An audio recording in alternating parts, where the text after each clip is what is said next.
Imagine this. Your 14-year-old daughter, eyes sparkling with excitement, begs you for her very first summer job. You think, perfect, she'll learn responsibility, earn a little money, feel proud. So you send her to work at the family restaurant, run by her own grandmother and aunt. She shows up every single day at 8 a.m., scrubs dishes until her hands blister, hauls heavy trays, wipes tables, helps prep food, stays until 8 p.m., 6 days straight.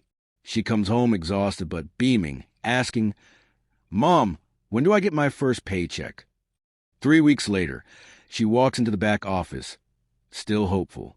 Grandma Evelyn looks up from her ledger, cold as ice, and says, "We'll pay you nothing."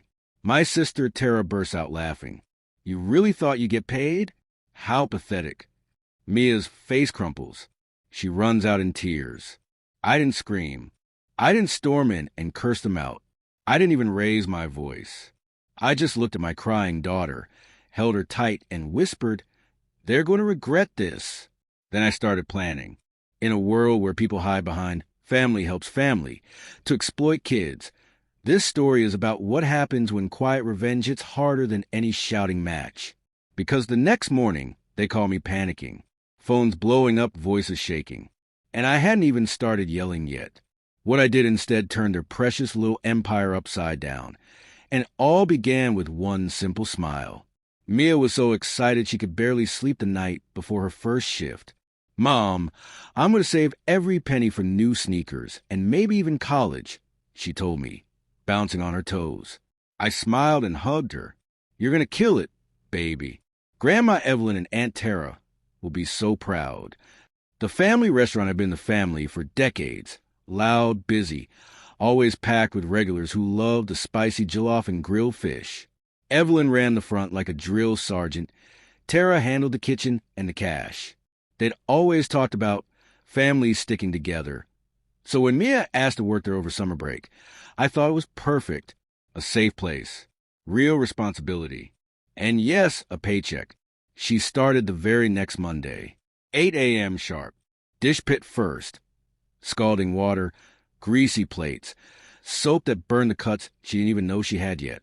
Then bussing tables, heavy trays, dodging waiters, wiping spills while customers barely looked up, kitchen help after lunch rush, peeling onions until her eyes streamed, chopping peppers, carrying crates of tomatoes that weighed almost as much as she did. She didn't complain. Not once. She came home at 8 p.m. with sore shoulders, red raw hands, and the biggest grin. "Look, Mom, I didn't drop a single plate today." I rubbed cream into her palms and asked the important question, "When's payday, sweetie?" She shrugged happily. Grandma said we'd talk about it soon. Probably at the end of the month. Weeks flew by like that. 6 days a week. 12-hour shifts. Blisters turned to calluses. Her sneakers got soaked in dishwater and never quite dried right. She still smiled every night when I picked her up. "She's such a hard worker," Evelyn would say when I stopped by to check on her. Tara would ruffle Mia's hair in front of customers. Our little superstar. But something felt off. Mia started asking me more often. "Mom, do you think it'll be cash or check?" I kept saying, "Soon, baby. They're just busy." Then came week 3. Mia had saved every tip she'd been allowed to keep, a crumpled pile of small bills in a little envelope under her pillow. She walked into the back office after closing, still in her greasy apron, eyes bright. She wanted to know the total, wanted to count it with them, wanted to feel official. Grandma Evelyn didn't even look up from the ledger at first. Then she did, slow, cold, and the words came out like she'd been waiting to say them. Grandma Evelyn didn't even look up from the ledger at first. Then she did, slow, cold, and the words came out like she'd been waiting to say them. "We'll pay you nothing." Mia froze. Her little envelope of tips crinkled in her fist. She blinked, thinking maybe she misheard. Tara leaned against the doorframe, arms crossed, already smirking. "You really thought you'd get paid? How pathetic." The room went dead silent, except for the hum of the walk-in freezer in the back. Mia's mouth open, closed. No sound came out. Evelyn kept writing numbers like she was marking off inventory. Family helps family. You eat here. You sleep under our roof when you visit. You wear clothes we bought years ago. That's payment enough. You wanted experience? You got it. Now stop standing there like a kicked puppy. Tara laughed. A sharp, mean bark. Look at her face. Thought she was going to be rich off dishwater. Grow up, kid. Mia's eyes filled fast. She looked from one to the other, waiting for the punchline. The just kidding, the anything. Nothing came. She turned and ran. Apron still tied. Shoes slapping the tile. Out the back door into the alley. Past a dumpster that always smelled like old grease and regret. She didn't stop until she got home. I was in the kitchen, making dinner, when the front door slammed. Footsteps thundered up the stairs. Then sobbing, deep, choking sob that made my stomach drop. I found her curled on her bed, face buried in the pillow, still in that filthy uniform. Her hands, God, her hands, were swollen, cracked, nails broken from scrubbing. She looked so small. Mom. That's all she could get out before another wave hit. I sat beside her, pulled her into my lap like she was 5 again. She shook so hard the bed rattled. I held her tighter, rocked her, whispered nonsense like, "It's okay, baby, it's okay," even though nothing was okay. Inside, I was burning, not the loud, screaming kind of anger, the quiet, focused kind, the kind that plans. They'd taken her pride, her trust, her first taste of independence, and laughed while they did it. My own mother, my own sister. To my child, I kissed the top of her head. They're going to regret this. I said again, softer this time. She didn't answer, just cried until she fell asleep against my chest. That night, I didn't sleep. I sat at the kitchen table with my laptop. Open tabs, child labor laws. Minimum wage for minors. Health code violations I'd noticed over the years but never reported. Restaurant permits. Tax records public enough to skim.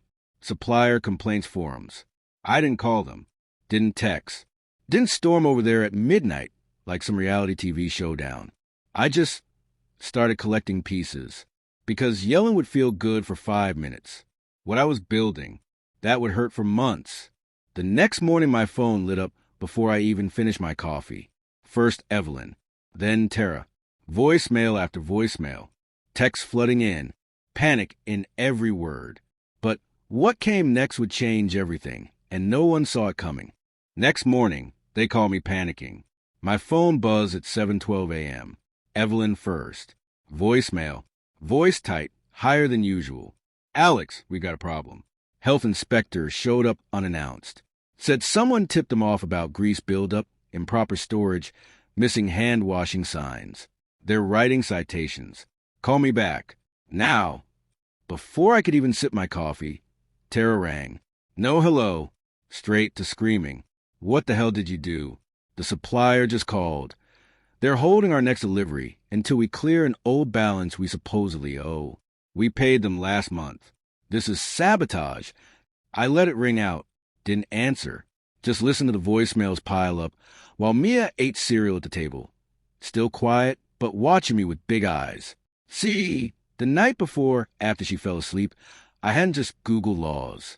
I'd taken photos of every violation I'd ever noticed during drop-offs. Expired fire extinguisher tags. Mold in the walk-in cooler corner. Dishwasher not hitting the right temperature. I clocked it once with my phone thermometer app. All time-stamped.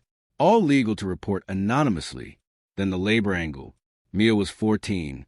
Federal law says minors under 16 can't work more than 3 hours on school days or 18 on non-school days. But summer? Still strict limits. And definitely not 12-hour shifts without breaks or pay stubs. I filed the tip online through the state labor department. No name attached. Just facts. Hours logged for Mia's text to me every night. Home at 8:17, Mom. So tired. By noon, the restaurant was chaos. Evelyn texted. "They might shut us down for the day.